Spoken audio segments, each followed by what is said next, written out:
Hola, buenos días a todos. Eh, Esperamos que estén muy bien. Bienvenidos a esta nueva clase del Instituto SER.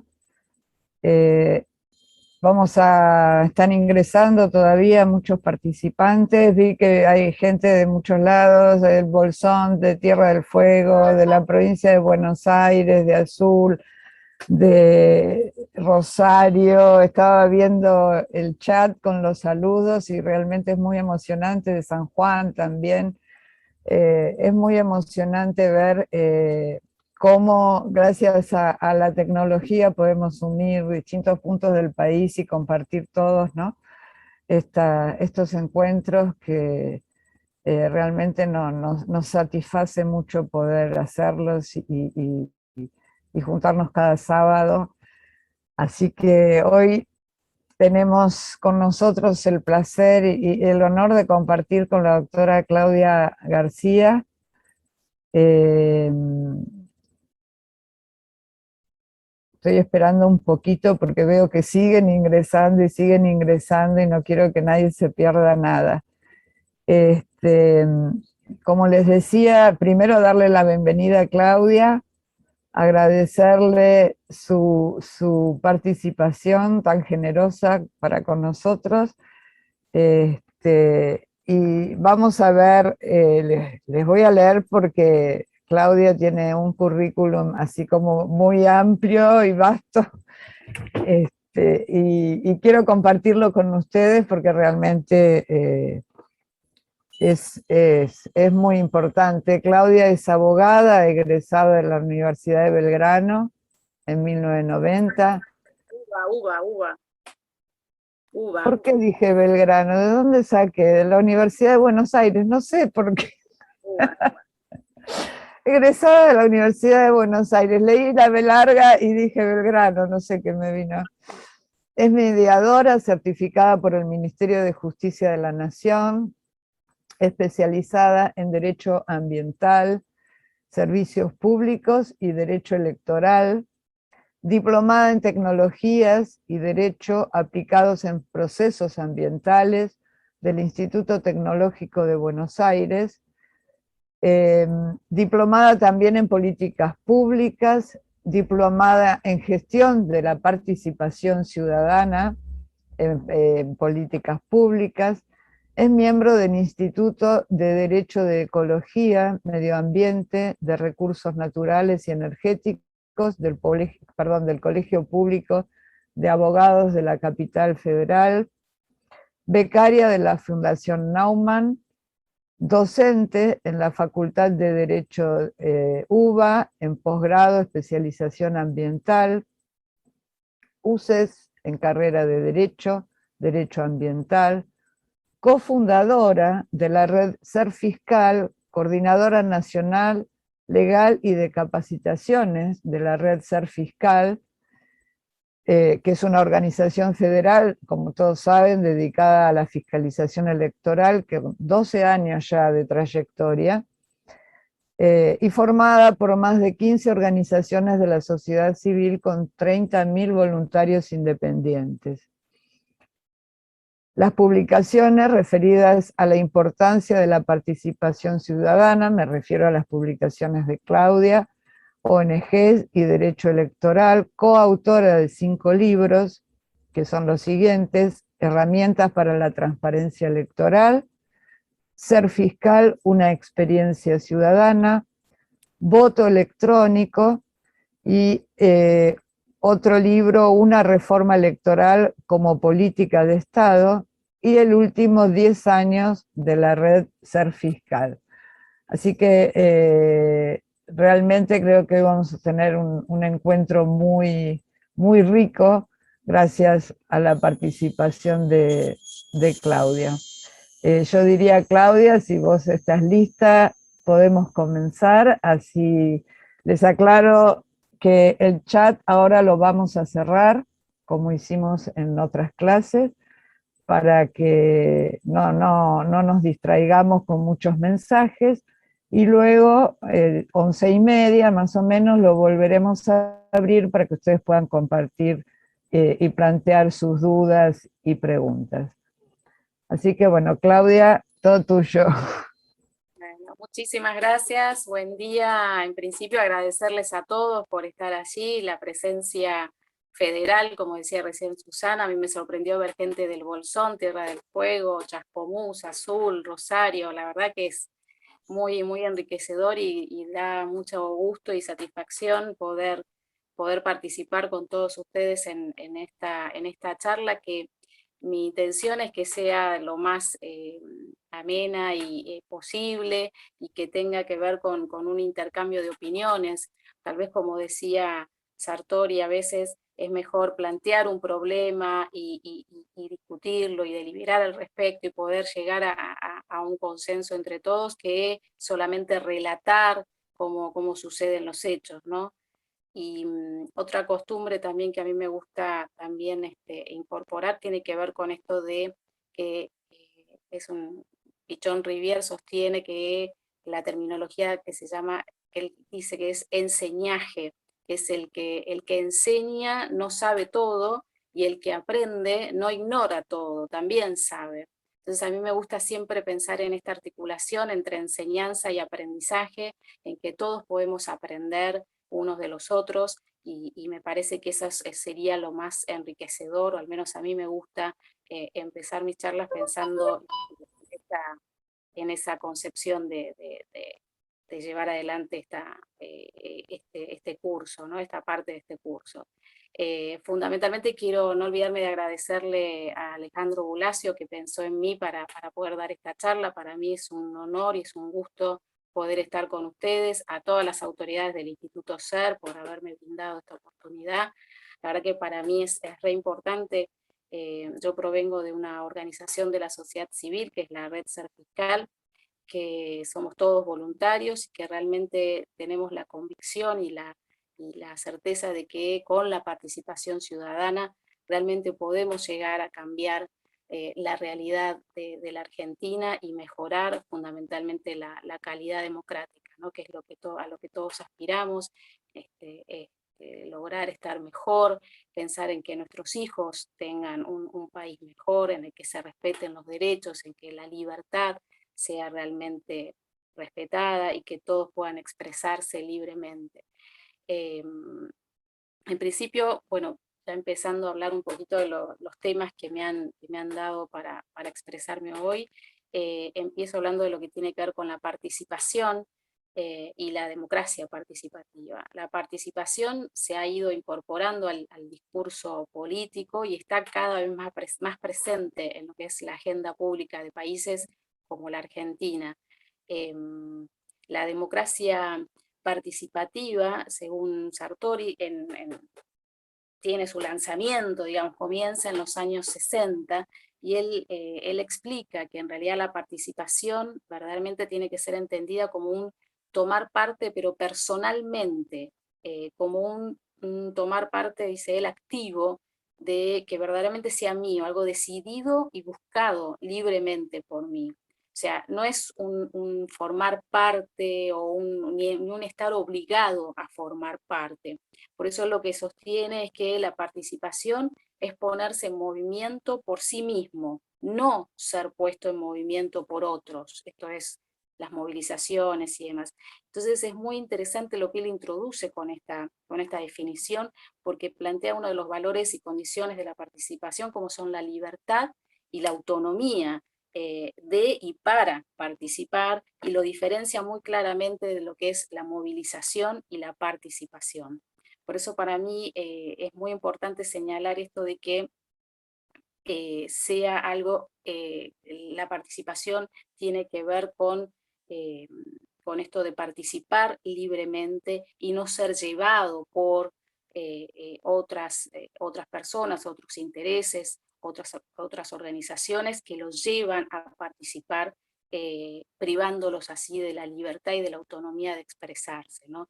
Eh, Hace poco en uno de los noticieros, la verdad que me dio mucha vergüenza ver cómo en una manifestación popular estaban determinadas personas diciéndoles a otras que bueno, fórmense en esta fila aquellos que ya han cobrado por venir a esta movilización y demás, estos otros se formen aquí. La verdad que fue una expresión, fue ver realmente lo que tiene que ver con esto que dice Sartori, ¿no? Cuando son movilizados por otros, cuando se los priva de la libertad y de la autonomía de decidir expresarse por sí mismos, y que son llevados para participar de esta manera tan compulsiva, o cuando sabemos que reciben determinados planes y demás, pero la obligación, digamos, que tiene la otra parte es la de ir a una movilización.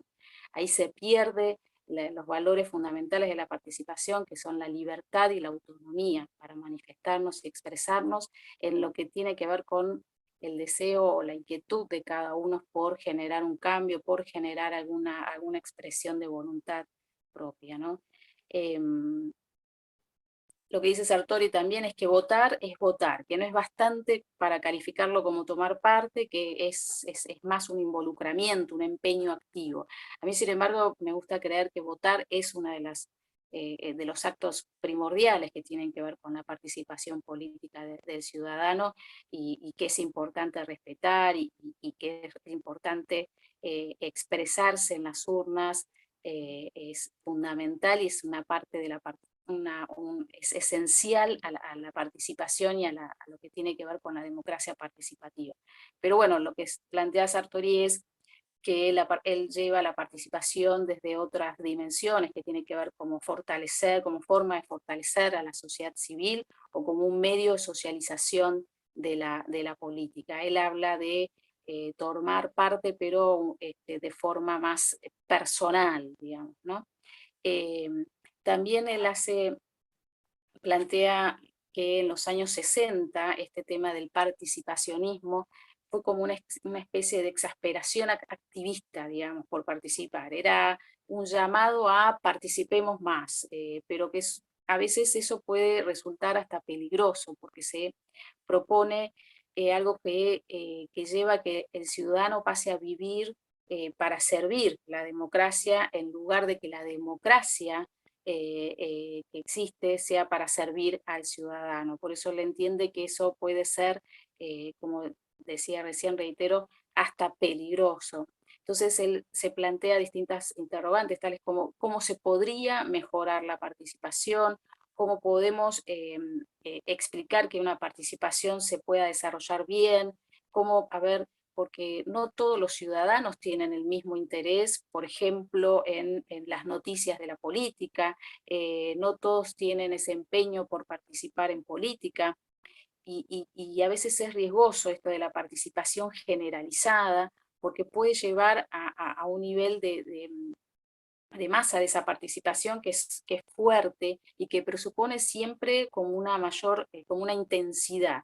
Y él plantea que en cuanto a esa intensidad se abren dos caminos: una secuencia virtuosa, dice él, que tiene que ver con aquellos que esa intensidad los llevan a tener mayor interés, a tener mayor atención, da mayor información, a saber de determinadas cosas de interés público. Pero también hay una secuencia perversa, dice él, que tiene que ver con, que vamos, de esa intensidad al extremismo. Esto es, cuanto más extrema es la posición, más intensamente es sentida por el público. Esta es la intensidad, tiende a producir extremismo a nivel de los grandes públicos. Entonces ese nexo, él sostiene, entre intensidad, participación y extremismo, es hasta riesgoso, preocupante, porque el extremista es aquel que no tiene dudas, es aquel que ya lo sabe todo, ya él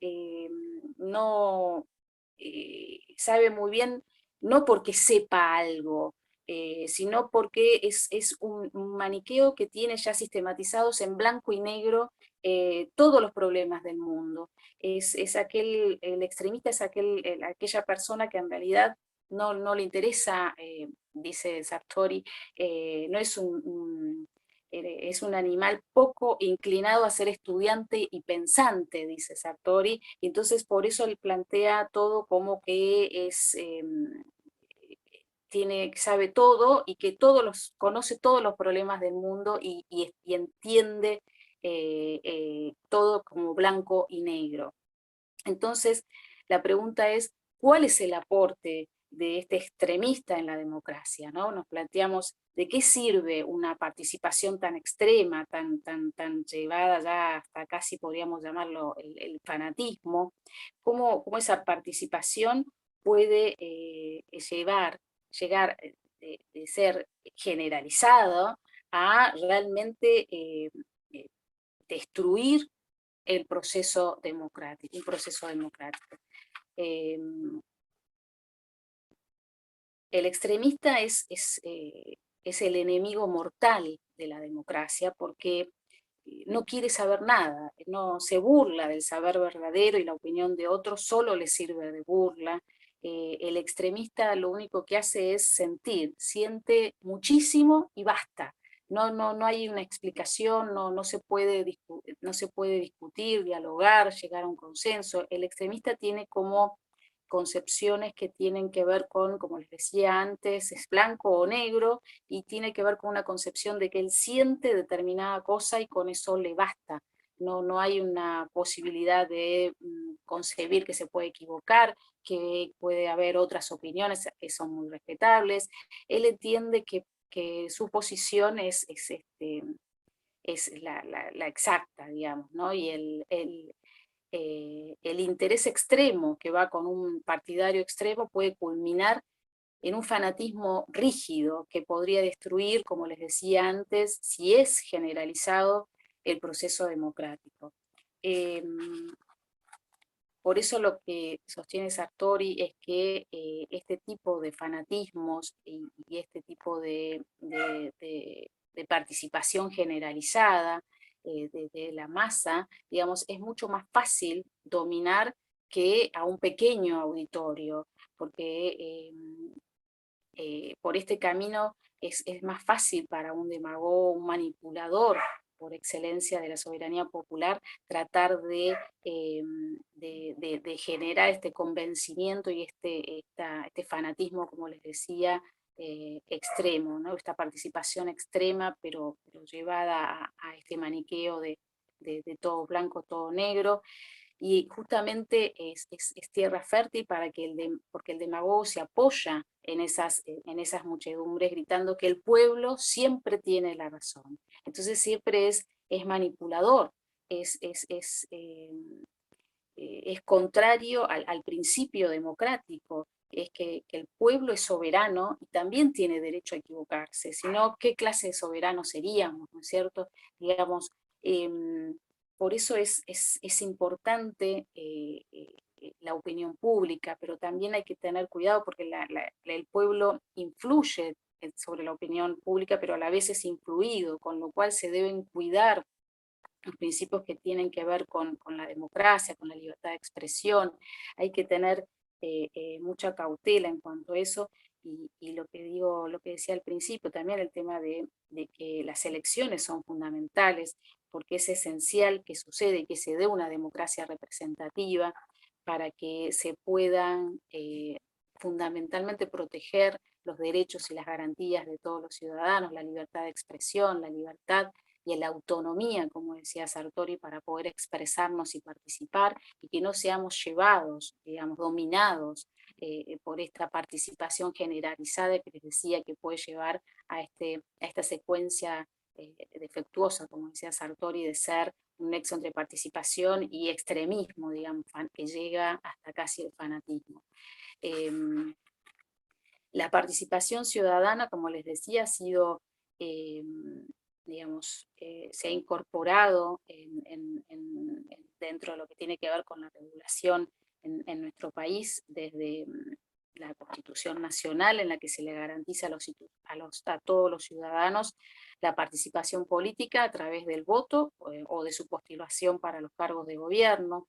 Se comienza, digamos, con el voto mediante lo que se le llamó la doctrina de la pureza del sufragio, en la que fue impulsada por Alberdi, que tenía que ver con este derecho al voto para aquellos ciudadanos calificados, entre los cuales no estábamos las mujeres, y con este sistema de democracia representativa durante durante muchos años en Argentina sufrimos varios constantes episodios de fraude, de corrupción, y no llevaba a una gran participación, al contrario, era muy escasa la participación ciudadana, hasta que en 1912, gracias a la ley Sáenz Peña, se instaura el voto secreto, universal y obligatorio para varones mayores de 18 años, seguimos afuera las mujeres, hasta que recién en 1947 se logra el voto femenino, y ahí podemos decir que se logra una mayor participación política, limitada por supuesto siempre a los alcances que establecía este sistema de democracia representativa. Con el transcurso de los años, digamos, todo en América Latina y fundamentalmente en la Argentina, lo que se ha necesitado es incorporar a los ciudadanos en la gestión de lo público, y se empezó a generar una nueva relación entre el Estado y la sociedad. Todo esto a raíz de toda la crisis de representatividad y las dificultades de los partidos políticos en poder entender y comprender cuáles eran las necesidades o los cambios que estaba necesitando la sociedad argentina. A partir de los años 1988, 1990, empiezan a dictarse algunos decretos del Poder Ejecutivo Nacional que tenían que ver con garantizar una mayor atención y derecho de información de los ciudadanos. Se empiezan a dictar leyes de emergencia en las que se brinda se establecen reformas del Estado, privatización de empresas, mayor participación ciudadana, se generan diversas audiencias públicas y demás cuestiones que tienen que ver con esto que les decía, de incorporar a los ciudadanos en la gestión de lo público. Con la reforma constitucional de 1994, allí se contempla la participación como un valor. Ahí realmente se establecen nuevas herramientas de participación y de los derechos de los ciudadanos, y los derechos políticos son derechos humanos de importancia fundamental, y en conjunto con otros derechos como la libertad de expresión, hacen posible el juego democrático, dice Dallavía. Con esta reforma del 94, los artículos 39 a 43 de la Constitución Nacional, se generan estas, les decía, herramientas de participación, tales como la iniciativa popular, la consulta popular, los derechos al ambiente, la protección de usuarios y consumidores, la acción de amparo. Todo esto genera una mayor participación, genera canales y herramientas, como les decía, de participación ciudadana, a que logran que haya un involucramiento activo en los diferentes procesos de toma de decisiones públicas. Esto es, se trata de que el ciudadano tenga mayor participación, que se involucre más en lo que tiene que ver con la cosa pública.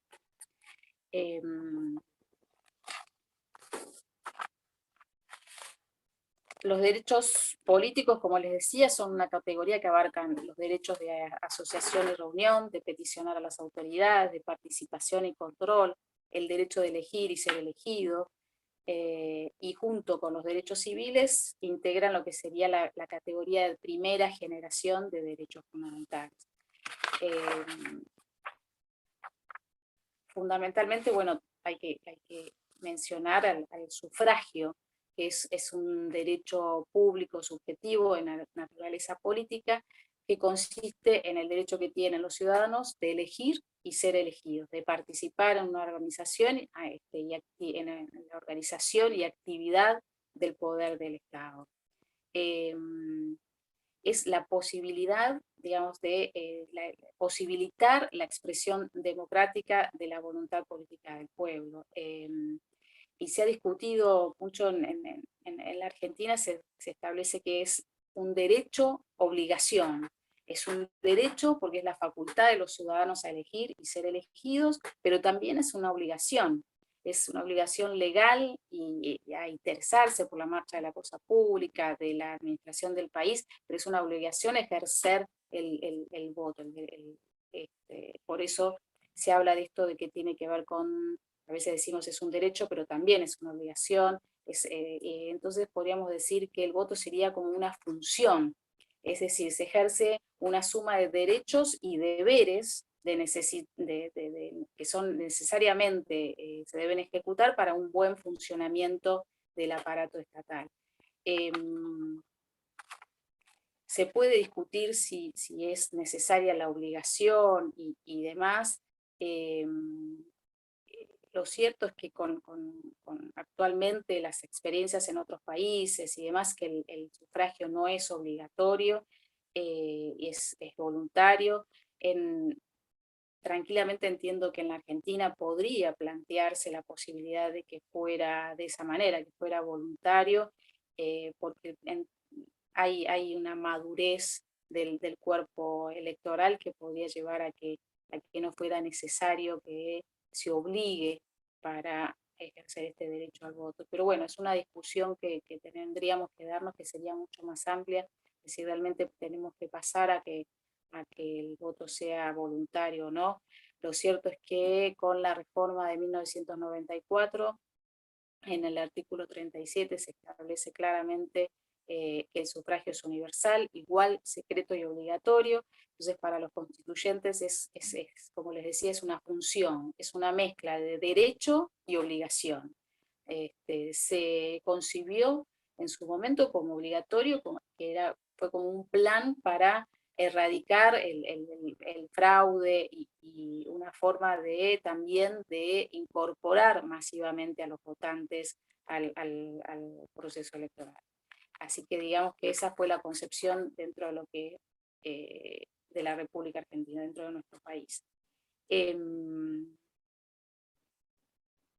Por eso cuando Sartori dice que votar es votar y nada más, que no es solamente una participación, la verdad que ahí debo decir que para mí el ejercicio del derecho al voto, al sufragio es fundamental y claramente tenemos que cuidarlo y respetarlo porque es la forma más genuina de legitimar a nuestros representantes, y todo el proceso tiene que ser transparente y acorde a las normas, y que tiene que permitir y respetarse estos derechos, como les decía, de elegir y ser elegido, pero siempre en libertad para mejorar la calidad democrática de los argentinos. Hablando del sufragio, también tengo que hablar de lo que son los sistemas electorales, que son aquellos mecanismos que sirven para transformar los votos en cargos. Esto es, o sea, contienen todo el modo o el proceso según el cual el elector manifiesta por medio del voto el partido o candidato de su preferencia, y según el cual esos votos se convierten en escaños. Fundamentalmente los sistemas electorales tienen que regular todo el proceso, deben resolver cómo esos votos se convierten en cargos electivos. Hay distintos sistemas electorales que tienen que ver con que son, como les decía, conjunto de reglas y de actores que fundamentalmente tienen que brindar legitimidad a los representantes, ¿no? Por eso la calidad de un proceso electoral siempre tiene que ser concebido, no solo debe verse según su credibilidad, la credibilidad de los resultados, sino también por la eficacia para dar lugar a la representación y al gobierno democrático. Es importantísimo para una vida democrática de un país que todas las voces puedan ser escuchadas y que las minorías puedan acceder a acceder a una representación acorde en el Congreso. Por eso es importantísimo que se respete todas las normas que tengan que ver con llevar adelante un proceso que brinde, como les decía, legitimidad a los representantes. El sistema electoral tiene que ser concebido como el corazón del sistema político.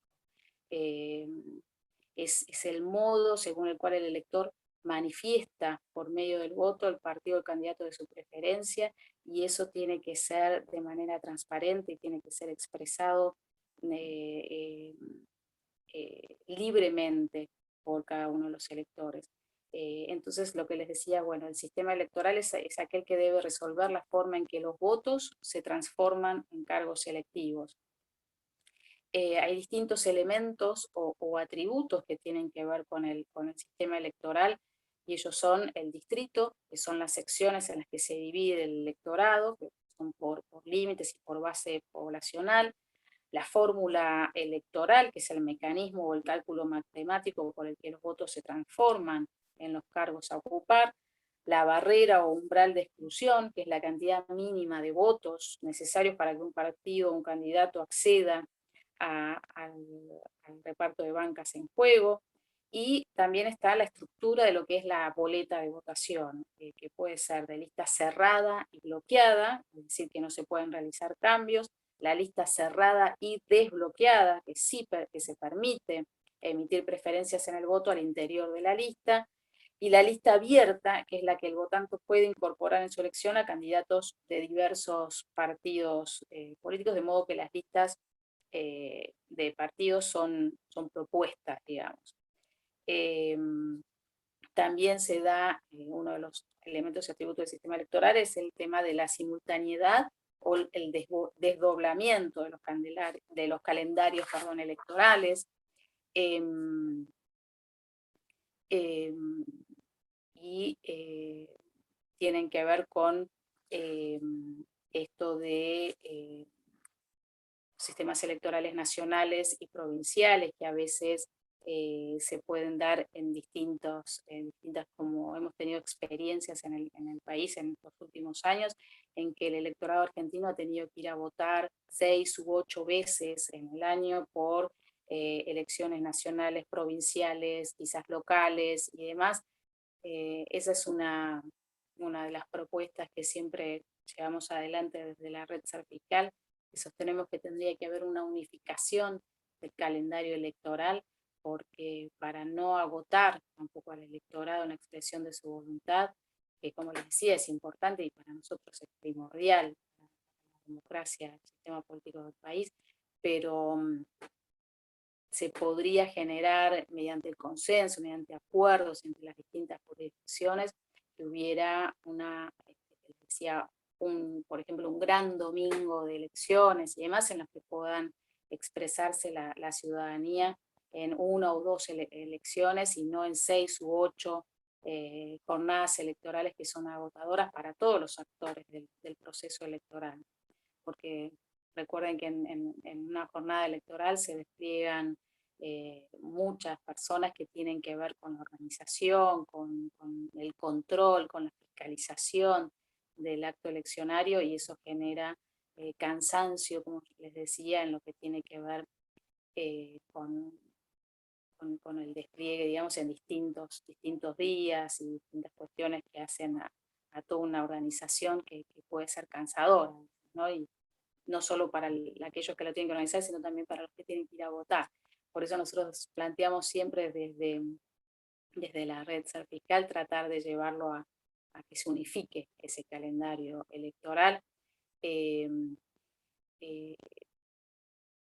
Con la ley también 26.571, que se dicta en el año 2009, se establecen distintas reformas que tienen que ver con el proceso electoral y demás. Una de las grandes incorporaciones tienen que ver con las primarias abiertas, simultáneas y obligatorias, PASO, que es una forma de, nosotros entendemos, de simplificar la oferta electoral, permite un voto más informado, y genera esto de la posibilidad de que muchas, digamos, organizaciones, agrupaciones políticas que tal vez están en minoría respecto a los grandes partidos políticos, puedan expresarse y puedan acceder a esta pelea, a esta discusión en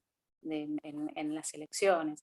Lo que nosotros decimos fundamentalmente es que fomentan lo que tiene que ver con la democracia interna de las organizaciones políticas, logran la reorganización, alientan la reorganización del debilitado sistema de partidos políticos, y fundamentalmente construyen opciones electorales que son más claras y más transparentes. Como les decía antes, logra que el elector pueda tener mayor información en cuanto a los candidatos que se presentan, a las agrupaciones políticas que se presentan para lograr acceder a una candidatura, ¿no? O sea, es una selección de candidatos a los cargos electivos a nivel nacional, y se utilizaron por primera vez, si mal no recuerdo, en el 2011.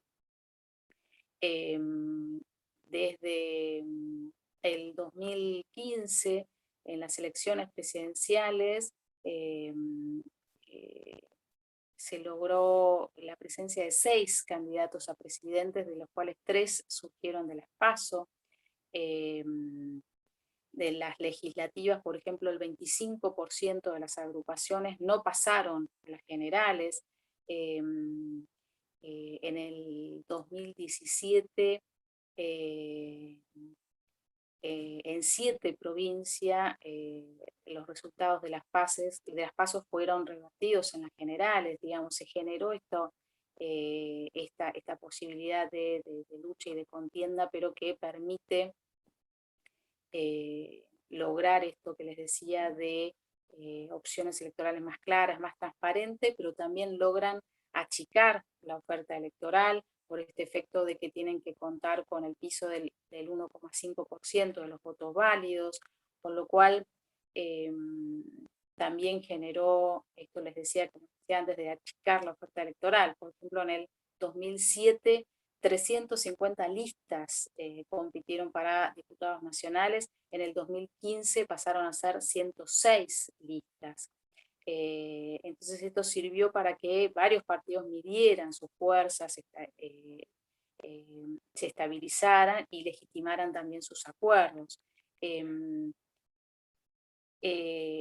También sirve para limitar la cantidad, como les decía, del número de partidos políticos. Tratan también de incentivar lo que tiene que ver con la participación y la renovación de los cuadros de los partidos políticos, y se genera una mayor competencia para dirimir los cargos nacionales. Por ejemplo, en el año 2019, en 17 de las 24 provincias hubo competencia para dirimir cargos nacionales a diputados y senadores, con lo cual me parece importante esto que les decía de lograr esta competencia entre las distintas organizaciones, agrupaciones políticas.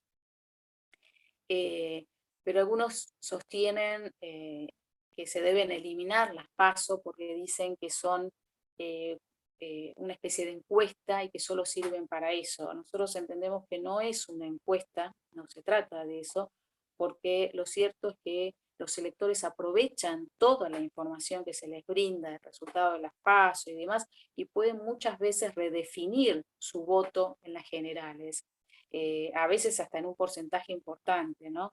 Por ejemplo, lo que se ha visto y se ha estudiado es que hay como una especie de transferencia de votos. Los votantes pueden decidir estratégicamente cambiar su voto entre las PASO y las generales. Por ejemplo, se estima que un 45% de los que votaron a De la Sota, por ejemplo, no votaron a Massa en la general, aunque estaban en la misma primaria, sino que votaron a Macri. Ese es un ejemplo claro. Otro ejemplo claro, por ejemplo, en el Frente para la Victoria, el paso del 2015 permitió recambios.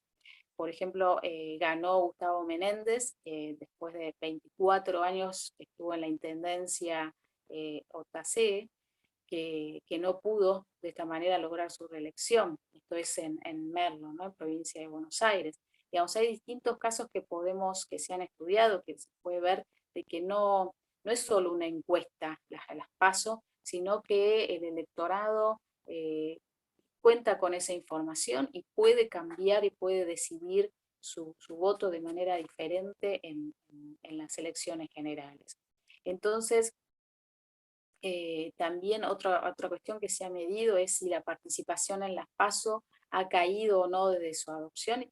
Y lo cierto es que no ha bajado el nivel de participación, al contrario, siempre ha sido muy alto el nivel de aceptación y de participación entre las que tiene que ver es muy similar entre las PASO y las elecciones generales.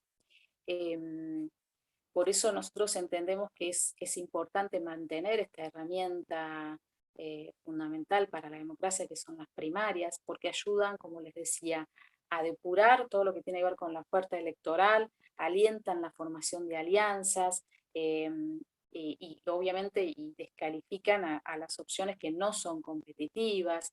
Tiene que ver con una oferta que es más comprensible para alentar también a la participación, porque se conoce más a los que luego serán los candidatos a cargos selectivos.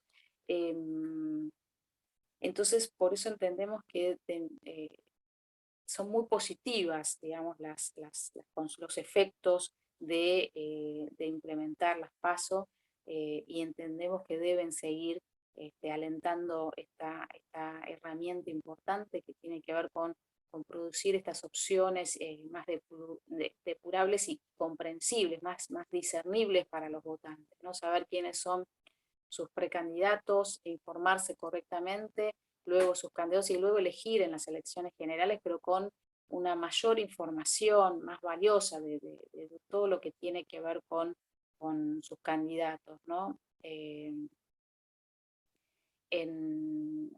el 2019 hubo 6 alianzas con lista única para presidente, pero pasaron a generales, como les decía.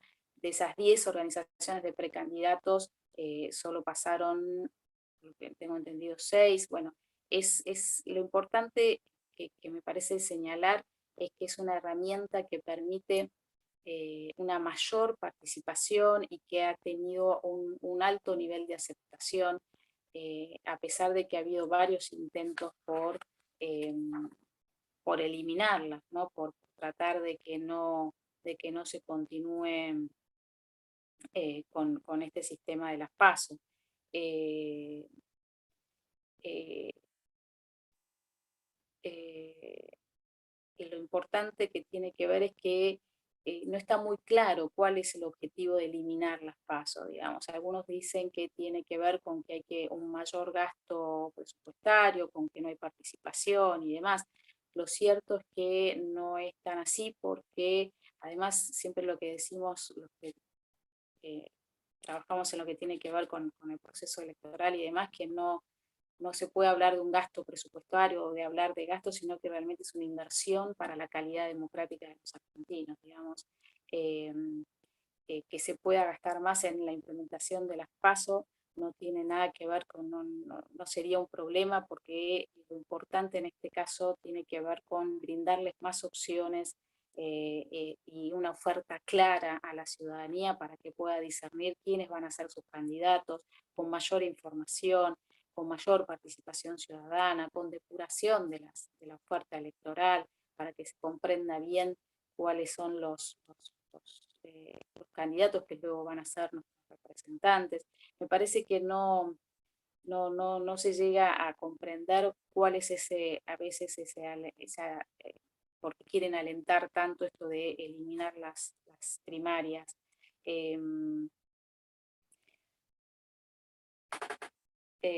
Por eso es importante, para que los votantes sepan quién está con quién y hasta dónde llega el oficialismo y hasta dónde empieza la oposición. Me parece que es una manera también de entender y comprender cómo son las ofertas electorales, para que se construyan acuerdos, que sean amplios, que sean estables y que haya estrategias coherentes en todo el país. Me parece que esto fomenta y alienta este tipo de alianzas políticas que tienen que ver con esto de tener objetivos claros, comunes, para todo el país, y que sean más coherentes que simples organizaciones que tengan que ver con un afán solo de ganar una elección y nada más, sino que tienen que ver con afianzar acuerdos y construcciones políticas para mejorar la calidad de vida de todos los argentinos. Otra cuestión que tiene que ver con algo que planteamos siempre desde la red cervical, que tiene que ver con esto que les decía, de bueno, nosotros entendemos que hay que mantener las primarias abiertas, pero hay otra cuestión que nosotros planteamos siempre que tiene que ver con la boleta única de papel. Nosotros entendemos que sería la herramienta de sufragio más idónea, mejor, para poder llevar adelante elecciones transparentes, claras, con un menor gasto de presupuestario, aunque eso no, como decimos nosotros, no es lo esencial en lo que tiene que ver con un proceso electoral, pero que también sirve para despapelizar, para una cuestión ambiental también es importante tenerlo en cuenta, y sirve para, nosotros lo planteamos también desde hace varios años en la red, fundamentalmente lo planteamos desde el año pasado en campañas que hemos hecho a favor de la boleta única papel, porque tenía que ver justamente con el momento que estamos atravesando, estos tiempos de pandemia, en los que realmente hubiera sido importante contar con una boleta única de papel y no boletas partidarias en las que va a haber que manipular determinada cantidad de documentación y papeles y demás, que va a generar mayores dificultades a la hora del acto eleccionario. Hubiera sido para nosotros la oportunidad para poder llevarlo adelante. Hay varios proyectos de ley en el Congreso que tienen que ver con boleta única y papel, pero no se ha logrado sancionar la ley, con lo cual seguimos desde la red cervical impulsando esta reforma electoral que entendemos que sería importante para cambiar la herramienta, el instrumento de voto. Sería sumamente importante y valioso llegar a alcanzar la sanción de uno de esos proyectos. En varias provincias del país tienen esta herramienta de sufragio y ha sido utilizada de manera correcta, digamos, y han tenido una buena experiencia en Córdoba, en Santa Fe, en otros municipios, en otras provincias del país, en la que entendemos que es una buena experiencia para llevarlo adelante también a nivel nacional.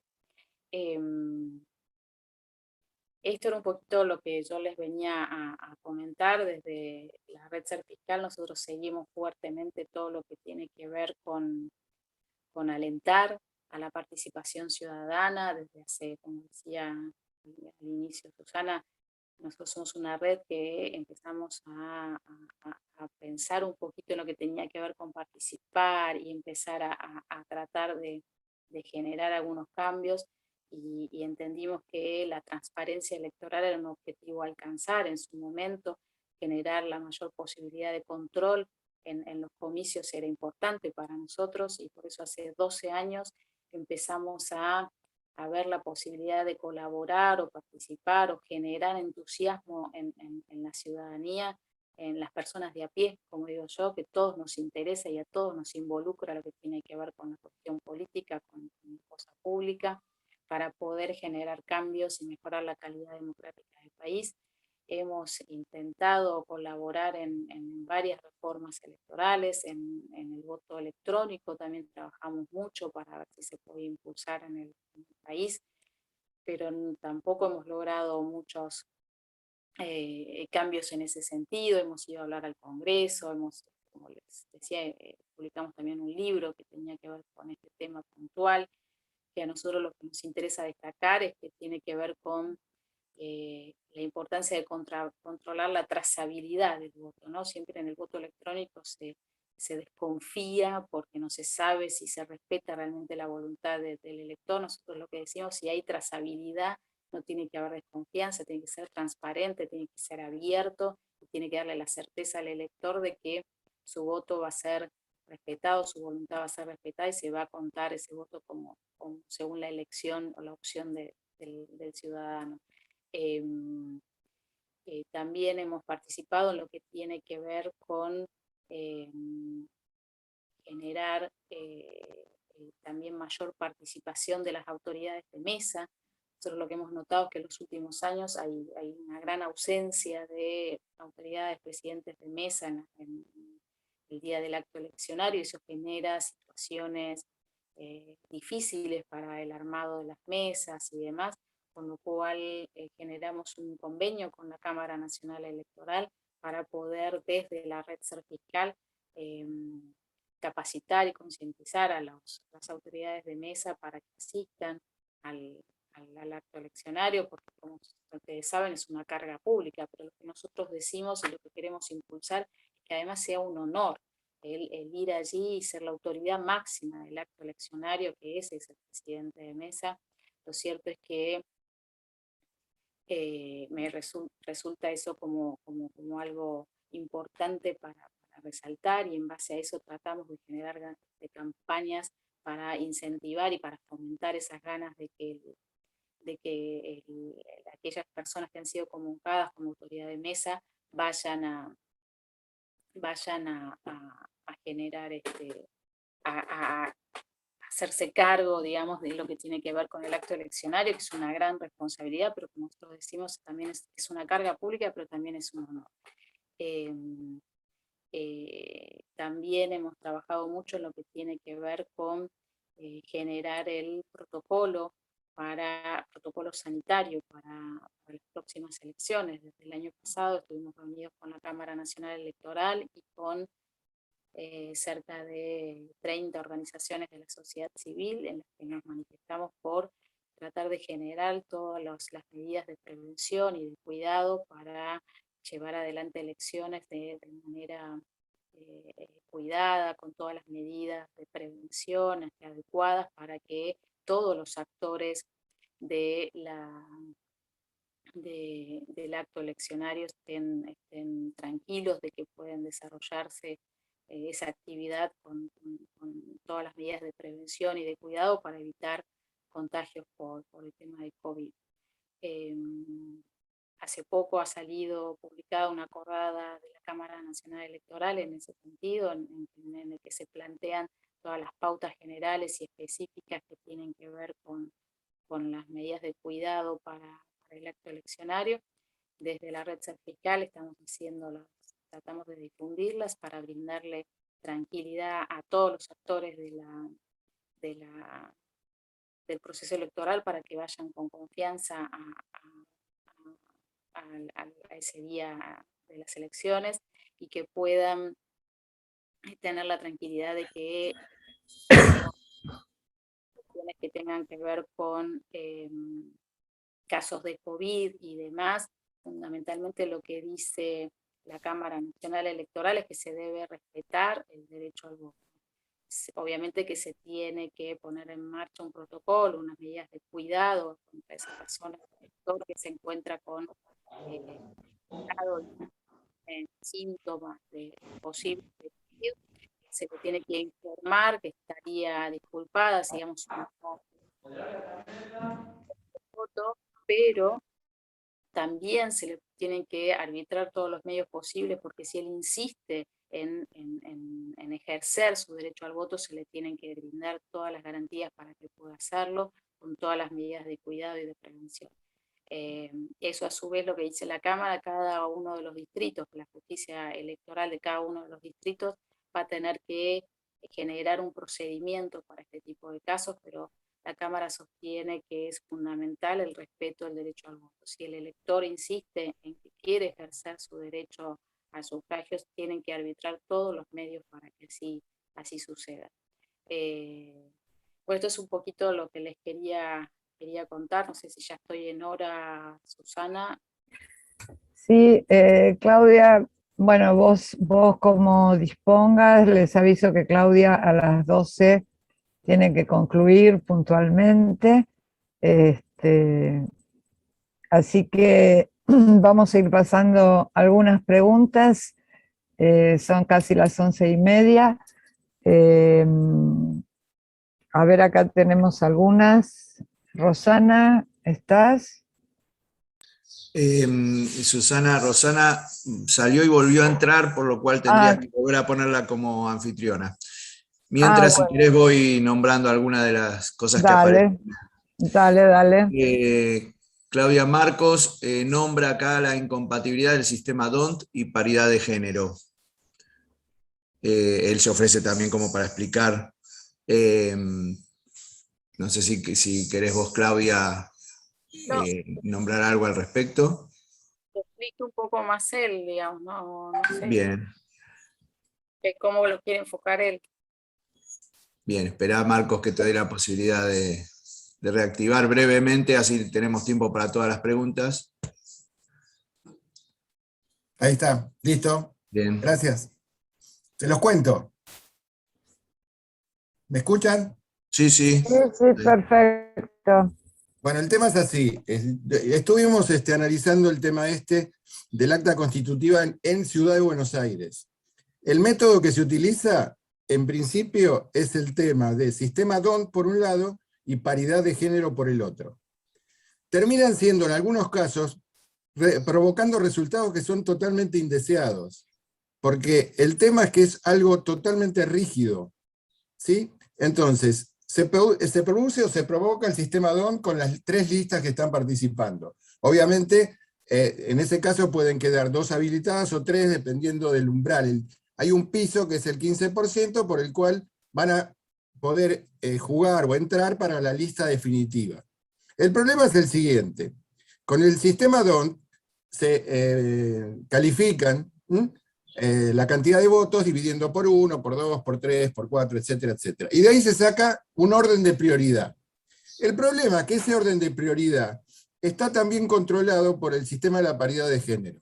Si, por ejemplo, el primer puesto que sale corresponde a la lista, por ejemplo, de María Eugenia, es una mujer, con lo cual está condicionado que todos los números impares corresponden a mujeres. Si gana alguno de los otros 2, que es un varón, todos los números impares corresponden a varones. Y queda totalmente fija esa situación, ¿sí? Totalmente fija. O sea, puede ser, por ejemplo, los impares correspondientes a mujeres o pares correspondientes a varones. Ahora, ¿qué pasa con eso? El tema es así. Al hacer la descripción o la prioridad que asigna el sistema DONT, ¿sí? Entonces van a aparecer las distintas características de cada uno, de cada una de las listas. El problema es el siguiente. Cuando uno quiere ordenar la lista, el segundo punto del acta constitutiva dice que si yo en ese momento tengo que colocar, por ejemplo, el primero de la lista, porque le corresponde, llegó al punto que le corresponde el primero de la lista, viene una persona y es varón, pero resulta que en ese lugar tiene que ir una mujer. Con lo cual el acta dice, no, entonces no va el hombre, tiene que buscar la próxima mujer que aparece en la lista. ¿Sí? Eso, si se hace matemáticamente, hay algunos casos en los que puede provocarse, se los puedo mostrar con una planilla, se puede provocar en algunos casos con determinadas condiciones de porcentajes de cada uno de los partidos, que por ejemplo, hay un caso, si quieren después se lo muestro con valores, en los cuales entrarían a lo mejor, supónganse que gana la lista de María Eugenia, saca el 50%. La segunda lista saca, la de López Murphy saca el 30%, y la de Rubinstein el 20%. Se calculan todos los votos que fueron para Juntos por el Cambio, y ahí se dividen. Entonces resulta que con esos porcentajes, si yo empiezo a hacer la lista, resulta que de la lista de María Eugenia entran solamente todas las mujeres, porque todas quedan por el sistema DONT en el lugar impar. Y de la lista de López Murphy y de Rubinstein quedan solamente los varones. Es así, se los puedo mostrar en una planilla. Esto ya lo hemos conversado con referentes de los partidos. Además, el señor Di Tulio, había un comentario que apareció por ahí, también diciendo Di Tulio, que con lo que armaron en el acta constitutiva, el problema que tienen es que se pueden dar estas anomalías. Con lo cual, la única opción que tienen es juntarse y hacer algún acuerdo político, que todavía no lo he visto. Si no lo llegan a hacer eso, puede pasar que después de la elección de las PASO, van a quedar situaciones en las cuales son ilógicas. En otro caso, por ejemplo, se divide todo y tendrían que entrar 3 personas de la lista de López Murphy. Entran 3 personas de López Murphy, pero no entra López Murphy. Véanlo, tengan cuidado con eso. Es matemático. ¿Por qué? ¿Por qué se da esto? Gracias. Me queda claro el aporte, sí, está claro que hay cosas ahí a analizar y a ver, si lo venimos también viendo desde hace un tiempo. Y te agradecemos el aporte, ¿eh? Así damos lugar también a las otras preguntas. Pero Sí, quedó muy sí, cómo claro, no. quedó muy claro. Listo, Claudia, gracias. no sé si querés hacer algún comentario al respecto. La verdad que es muy, muy específico, sería un tema a analizar y a ver, particularmente, la verdad que no lo he hecho, no lo he analizado tan en detalle como Marcos, así que la verdad que sí, es un tema interesante para analizar y para ver, Para seguirlo, claro. para seguirlo. Sí, Sí, sí. sí. Bueno, acá hay Pero otra pregunta que con papel y dice... lápiz. Sí. Sí, sí, Lito. Hay otra pregunta que dice, ¿cuál es el mayor obstáculo que han encontrado para la implementación del uso de la boleta única? Lo que nos dicen generalmente que a ellos les interesa tener la boleta partidaria porque ellos la militan. Así nos han dicho, que eso es un tema que tiene que ver con una concepción más de el oficialismo, ¿no? Es el que nos contesta eso, diciéndonos que ellos necesitan la boleta partidaria porque es la forma en que sus votantes los siguen y que ellos la militan y que ellos necesitan llevar y adelante una campaña con una boleta partidaria y que en una boleta única se perdería en esa posibilidad tan importante, ¿no? Esa es una de las explicaciones que nos dan. Después lo que nos dijeron estos últimos tiempos, bueno, que no se llegaba por los tiempos electorales, lo cual era lógico, era cierto, pero bueno, es un tema que tiene que ver con esa cuestión, ¿no? Nos hablan de que ellos militan la boleta partidaria y que necesitan eso, ¿no? Bien, no sé si Rosana ya estás vos como para también decir algunas preguntas, si no sigo leyendo las que están en el chat.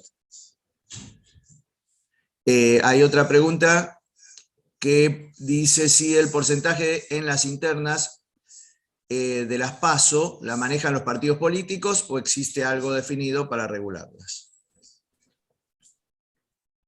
¿Cómo no Si comprendí? el porcentaje en las internas de las PASO la manejan los partidos políticos o existe algo definido para regularlas. Porcentaje de participación, no entiendo. Sí, me imagino que debe estar hablando del piso. Supongo que es de las listas cuando hay internas, cómo se unifican después para las generales. Entiendo que debe ser eso. Cómo los partidos arman después según los porcentajes obtenidos por cada lista en las PASO. Lo que yo tengo entendido que eso se va haciendo, se va superponiendo, digamos, según el que ha ganado y el que le sigue y demás, se va haciendo de forma proporcional en cuanto a los que han logrado mayor cantidad de votos y demás, obviamente respetando el umbral, como decíamos siempre, del 1,5% de votos, ¿no? Si superan ese umbral, superan las PASO, y luego si es una alianza o un frente en el que hay distintas agrupaciones, se tiene que hacer de manera proporcional. Igual sería algo también para estudiar conforme lo que dijo Marcos, para ver luego cómo se hace ese tema también de la cuestión de género y demás. Es un tema para analizar y estudiar bien en detalle, la verdad que es un tema muy, muy puntual, pero tengo entendido que es así. Siempre tiene que obviamente respetar el tema del umbral del 1,5%, ¿no? Y entiendo, no sé si me equivoco, si vos sabés, que cada alianza establece internamente el sistema proporcional que se va a usar. Me parece que es elegido por cada alianza en particular, ¿no? No establece cada alianza el sistema proporcional, perdón, ¿no? Sino si lo usa o no. Hasta ahora no había. Hasta ahora que ganaba se quedaba todo en muchas alianzas. Y una vez que establece ese sistema, que como es ahora proporcional, cambia fundamentalmente la PASO. En las últimas elecciones no hubo este sistema de que el que llega a un piso ya, si le corresponde, entra, no sé si varón o mujer, pero alguno entra. En cambio, ahora sí entra y es un avance extremadamente importante, ¿no es cierto? Antes no era así, al menos en Cambiemos no era así. El que ganaba llevaba todo. Bien. No sé si tenés... Y acá alguien pregunta un ejemplo práctico, necesitan un ejemplo práctico para entender lo de la boleta única de papel. ¿Cómo se configura una boleta única de papel? La boleta única de papel, hay dos sistemas reconocidos en la Argentina, que son la boleta boleta única de papel de Córdoba y la boleta única de papel de Santa Fe, que puede ser el caso de la boleta completa, en el que están todas las categorías en la misma boleta, o puede ser cada boleta, o sea, por cada categoría de candidato, por ejemplo, la categoría de diputados es una boleta única y la categoría de para otro cargo electivo es otra boleta. Y puede ser de manera diferenciada o puede ser completa, en la que están todas las categorías en la misma. Hay distintas, por eso lo que nosotros decimos de la red Ser Fiscal, lo que nosotros planteamos es que se puede elegir cualquiera de estos sistemas. Lo que decimos es que se puede hacer todo que en una boleta esté toda la oferta electoral posible para que el electorado pueda ver toda la información completa en una sola boleta. Para que se evite fundamentalmente lo que nosotros decimos, una de las grandes dificultades que siempre se encuentran en las elecciones, que es el robo de boletas, el faltante de boletas. O sea, esto que nos habla el oficialismo, que nos habla de que ellos quieren militar la boleta y demás, lo que nosotros decimos, sí, lo que pasa es que luego, después en las elecciones, lo que vemos es que se roban boletas, se faltan, y el elector cuando ingresa al cuarto oscuro encuentra oferta electoral limitada, porque empiezan a faltar las boletas de determinados partidos o frentes o alianzas políticas. Por eso la boleta única, digamos, lo que haría es lograr subsanar esa dificultad, esa irregularidad importante que hemos encontrado en muchas de las elecciones en nuestro país. Bueno, Bien. hay una pregunta que se salteó. ¿Cuáles serían los momentos donde hay mayor peligro de fraude en las votaciones? ¿En qué momento hay mayor peligro de fraude? ¿Cuándo pueden suceder el fraude? Sí. El momento que votamos, el periodo de mayor fraude.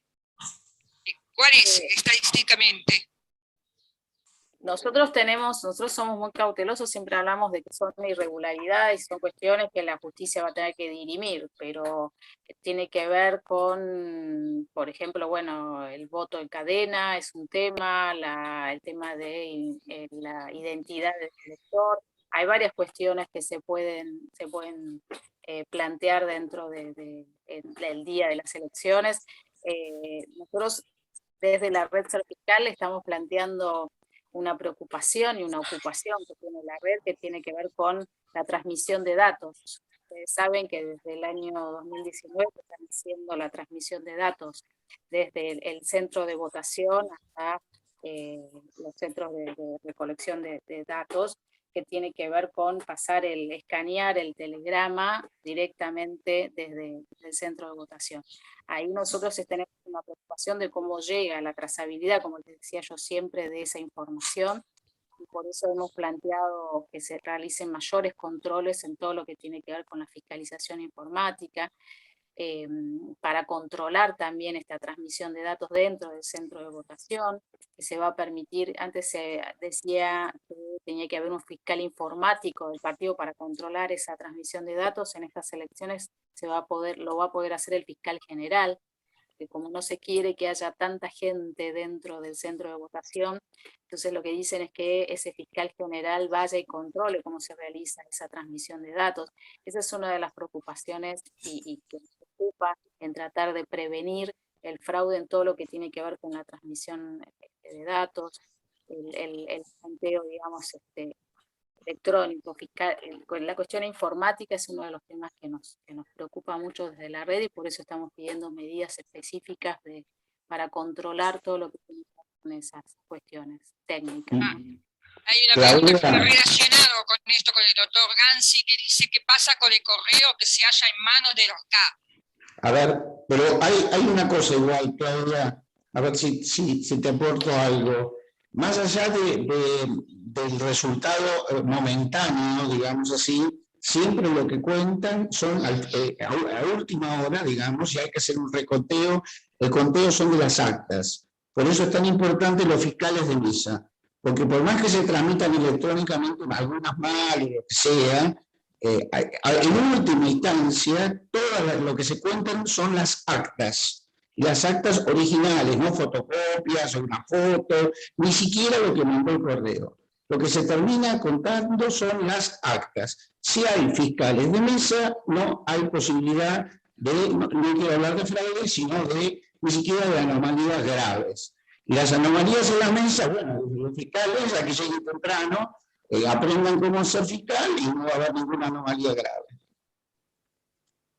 Eso es Bueno, fundamental, la regla de oro de la red Ser Fiscal. Obviamente el trabajo del fiscal de mesa es esencial para justamente controlar que no haya ninguna irregularidad, no haya ningún problema dentro del acto eleccionario. Eso es fundamental, es la regla de oro. Y otro tema, el certificado de escrutinio es la herramienta legal que tienen luego los partidos políticos para realizar cualquier reclamo, cualquier cuestión, plantear cualquier cuestión ante la justicia. Así que eso es fundamental. Siempre el trabajo del fiscal de mesa es esencial, y el certificado de escrutinio es la herramienta que necesitan los partidos políticos para efectuar reclamos. Así que sí, eso es lo que dice Alejandro, lo que siempre decimos de la red fiscal. Es fundamental el trabajo de fiscalización, el fiscal de mesa es esencial. Esencial. En relación con Usted dice esto... que le han llegado cartas para presidente de mesa, para aquellos que son K en muchos casos.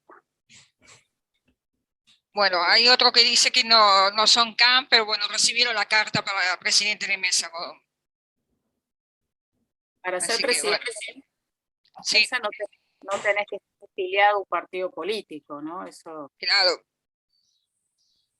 en por principio, eso también es muy importante, porque después se publican los presidentes de mesa. Y para los fiscales es muy importante poder averiguar si ese presidente está o no afiliado a algún partido político para, digamos, impugnar ese nombramiento o que esté participando como tal en la mesa. exacto. Sobre Bueno, todo cuando los presidentes nombrados no llegan y empiezan a manotear a cualquiera que esté en la fila, y ahí es donde...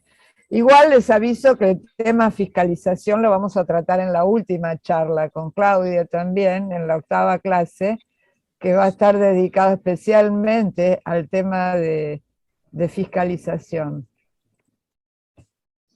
Ahí Marcos deja su teléfono. Después, como el chat está guardado, por si querés, Claudia, comunicarte con él por lo que planteó antes. Así que después te vamos a pasar el teléfono de Marcos para ver si bueno, por su interés en explicar lo que planteó. sí, claro. Bueno, ¿qué más? Yo, en el chat compartí, ya debe quedar medio arriba, Claudia habló del protocolo sanitario de la Cámara Nacional Electoral. Ahí les compartí el link por si alguno lo quiere leer, y bueno, después por mail podemos mandarlo también. En la red Ser Fiscal también nosotros hemos subido, yo subí como una especie de resumen, un PowerPoint de todo lo que es el protocolo. Si les interesa, está en la página serfiscal.org, o en Facebook, o en varios lugares está el protocolo. Si quieren verlo, digamos, las medidas generales, específicas, y todas las cuestiones que tienen que ver con el protocolo sanitario que elaboró la Cámara Nacional Electoral con la Dirección Nacional Electoral y que fue aprobado por el Ministerio de Salud de la Nación. Buenísimo. En relación con esto, si bien el tema, volvemos a decir, específicamente lo vamos a volver a tocar dentro de 2 clases, pero bueno, por ahí hay acá alguna duda que me parece que está bueno que no quede ahí flotando, ¿no? Que lo puedas aclarar. Adriana pregunta, ¿qué hay de verdad de que no pueden ser fiscales los mayores de 58 años? No. no hay ningún problema para que sea fiscales, no hay una cuestión de edad para ser fiscales. Lo que se planteó fue con respecto a las autoridades de mesa, que fue una recomendación que hizo la Cámara Nacional Electoral de que fuera hasta los 55 años, porque por una cuestión de proteger a los grupos, digamos, quizás de mayor riesgo, por una cuestión de COVID y demás, pero lo dejó librado también a que cada justicia electoral de cada distrito lo vea y vea cómo lo va a implementar, pero no es algo que sea obligado ni nada, es una recomendación. El juez Ramos Padilla de Provincia de Buenos Aires, ustedes saben, es el juez electoral juez federal con competencia electoral en la provincia de Buenos Aires, lo tomó inmediatamente, lo que dijo la Cámara Nacional Electoral, y creo que en ese distrito va a ser así, autoridades de mesa hasta 55 años, por lo que se ha hecho conocer, ¿no?, públicamente. Lo que pasa es que anduvo circulando en WhatsApp y otras cosas, como una noticia que no se permitían fiscales solo hasta 58 y con vacunas, pero son esas cosas que con mala intención circulan también y que nunca sabemos de dónde salen, porque eso frena también a que muchos se presenten a fiscalizar porque no cumplen, pero no, ya como dijo Claudia, no es así. A veces también hay que ver de dónde vienen, de dónde salen esas notificaciones y cuál es la intención que está atrás, ¿no? Bueno, Bien. eso es otro también que desde la red nos apasiona y hace años que yo lo estudio y siempre hablamos, el tema de las noticias falsas, ¿no? De empezar a difundir noticias para confundir también a la ciudadanía. Ha habido casos en los que por las redes se informaba erróneamente el día de la elección para confundir a la gente y que no fuera a votar. O sea, imagínate las campañas que se han hecho en ese sentido. Hay que tener mucho cuidado, siempre hay que revisar la fuente de la información, saber de dónde proviene la información, si es una información oficial o no. Digamos, hay varias cuestiones. De hecho, hay una acordada de la Cámara Nacional Electoral que habla respecto del tema de el registro de lo que son, viste, cuando hay redes sociales o cuando hay candidatos que tienen alguna red social o se manifiestan a través de estos medios digitales modernos, digamos, que estén registrados y que haya sentado bien cuál es ese registro oficial, digamos, para que no haya, como les decía antes, estas malas informaciones falsas que confundan al electorado. Es muy importante siempre revisar la fuente de la información, de dónde proviene la información, si es oficial o no, chequear bien de dónde viene esa información. Es fundamental. Aprovecho, Claudia, te hago una pregunta yo, ya que hablaste de participación ciudadana y hay muchas iniciativas a través de plataformas también, como change.org, y justamente de esa usando esa plataforma salió desde la ciudadanía el tema de la ficha limpia. ¿Qué pensás vos de eso? No, la red siempre ha apoyado y hemos trabajado muy fuertemente con ellos para llevar adelante esta iniciativa de ley. Es fundamental para nosotros que se implemente. Hay varias provincias, ¿no? En Mendoza hace poco creo que se sancionó la ley de ficha limpia. Digamos, es muy importante para nosotros eso. Igual también hay una novedad, no sé si ha sido muy público o no, pero desde el oficialismo hay una forma de controlar si los candidatos tienen antecedentes penales o no. No lo tengo ahora a mano, se los prometo para la próxima clase si quieren, porque no sé si ha habido mucha difusión de eso, pero dan como unas herramientas como para saber también cuáles son los antecedentes de los candidatos y demás, y eso me parece interesante. Es oficial, ¿no? Pero bueno, habría que revisarlo, pero me parece interesante también. Pero la ley de ficha limpia, nosotros de la red la apoyamos fuertemente y nos parece una herramienta interesante, importante para que cuente la ciudadanía con eso. Nos parece, apoyamos desde la red esa iniciativa. Claro que sí. Y también desde la red están impulsando, perdón, lo de voto informado, ¿no es cierto? Ese es otro proyecto que es re lindo. Si quieren la próxima clase porque Es verdad la, que la próxima clase les comento, pero a mí me tiene muy entusiasmado porque tiene que ver con esto que hablamos hoy, que es la participación ciudadana, pero también desde un ciudadano informado, que sepa, ¿no? De que a quién está votando, qué es lo que va a hacer ese candidato para representarlo adecuadamente, digamos. Es un sistema que nos interesa mucho. Nosotros lo sacamos de una idea, una plataforma rumana, de una organización de la sociedad civil de Rumania que llevó adelante esta plataforma de votar informado allá para las elecciones presidenciales de ellos allá, y la verdad que tuvo una gran repercusión y nos pareció un proyecto importante para llevarlo adelante aquí en la Argentina, y por eso se los comento si quieren bien la próxima clase, porque tiene que ver con esto que les decía del involucramiento de cada uno de nosotros en lo que tiene que ver con la cosa pública, ¿no? Y también de pedir la rendición de cuentas, pedirle a nuestros candidatos que realmente nos representen adecuadamente. A mí me da a veces mucha bronca un diputado que represente a los porteños y que apoye leyes que estén en contra de los porteños. A mí me parece una barbaridad. Y eso la ciudadanía tiene que salir, quejarse y pedir que cambien esa postura, porque la verdad que para eso no fueron votados. Tiene que realmente estar a favor de los intereses, que los intereses es el bien común de todos, ¿no? Pero me parece que, y este sistema que queremos implementar, esta plataforma desde la red fiscal que tiene que ver con votar informado, va encaminado hacia eso, ¿no? A tener una mayor participación, a saber bien a quiénes estamos votando, conocer más sus intereses, sus posturas, sus propuestas, y también luego esto va a seguir, que nosotros queremos que siga, hacer un seguimiento respecto de cómo luego ejerce ese mandato que le otorgó la ciudadanía, el electorado. Por eso en la próxima clase se los prometo que hablamos más en detalle sobre eso. buenísimo. No sé si Rosana o Lito tienen alguna otra pregunta del chat.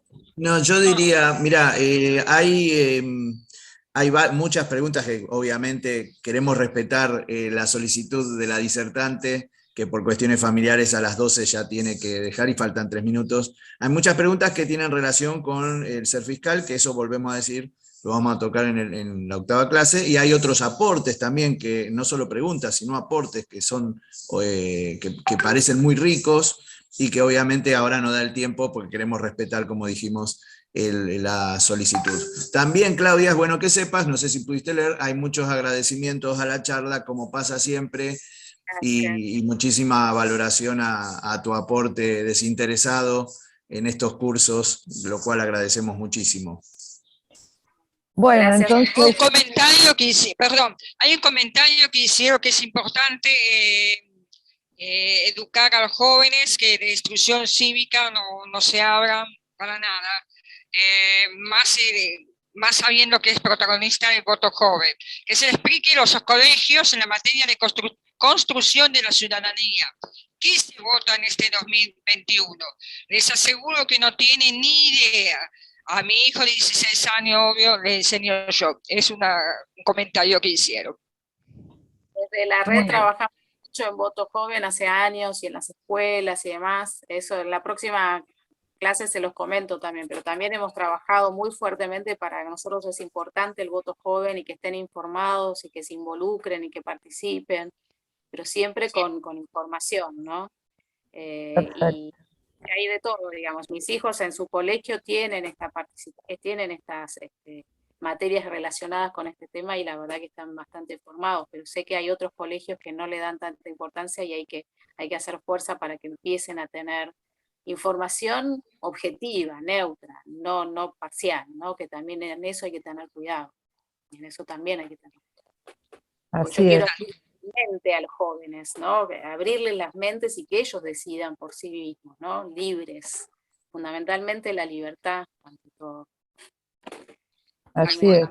Bueno, estos cursos también pretenden llegar a la juventud, así que ahí les pedimos a ustedes, todos los videos están en el canal de YouTube, que inviten a los jóvenes a participar, a sus hijos, difícil, un sábado a las 10:30 de la mañana, pero bueno, uno no pierde las esperanzas. Así que bueno, si pueden, habiliten sus micrófonos, no sé, Lito, como así despedimos a Claudia. Muchísimas gracias, Claudia. Muchas gracias. Gracias, hasta la semana que viene. Muchas gracias. Gracias. Muy buena clase. Muchas gracias A todos. Gracias, Claudia. Muchas gracias. Excelente la clase. Muchas gracias. Excelente, gracias.